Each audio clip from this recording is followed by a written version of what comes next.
ప్రభు రక్షకుడైన యేసుక్రీస్తు నామములో మీ అందరికీ శుభములు వందనాలు తెలియజేసుకుంటున్నాం.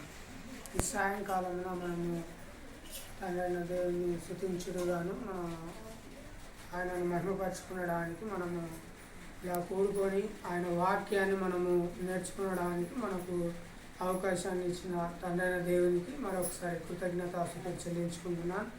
మనము కీర్తన గ్రంథము 1వ అధ్యాయము నుండి మనము పరిశీలన చేద్దాం.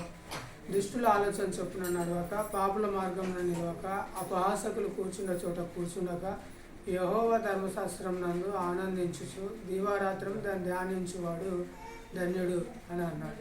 ఇక్కడ మనం ఆలోచన చేసినట్లయితే ముగ్గురు గురించి మనకు వారి ముగ్గురు చోట్ల మనం ఉండకూడదు అని తెలియజేస్తున్నాడు. ఏమనంటే, ఒకటి దుష్టుల చొప్పున నడవకుండా అన్నాడు, అలాగనే పాపుల మార్గంలో నిలవకుండా, అపహాసకులు కూర్చున్న చోట కూర్చుండక అని అన్నాడు. మరి దేని అందు మనము చాలా విశేష జాగ్రత్త కలిగి ఉండాలని అంటే, యెహోవా ధర్మశాస్త్రం నందు అంటే మనం దీవారాత్రము కూడా దేన్ని ధ్యానించాలని అంటే వాక్యాన్ని మనము ధ్యానిస్తే ఏమవుతామని అంటే ధన్యులమవుతాము, ధన్యుడు అని మనం ఇక్కడ ఆలోచన చేస్తాం.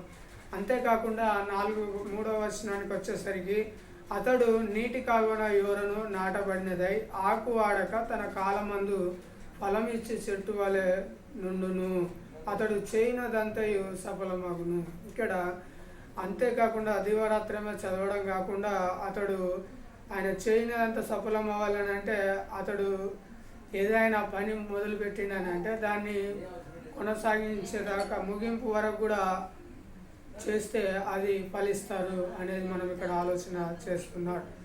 అలాగే దుష్టులు అలాగున నుండక గాలి చెదరగొట్టు పొట్టు వలె నుందురు, కాబట్టి న్యాయ విమర్శలో దుష్టులను, నీతిమంతుల సభలో పాపులను నిలువరు. నీతిమంతుల మార్గము యెహోవాకు తెలియను, దుష్టుల మార్గము నాశనమునకు నడుపును.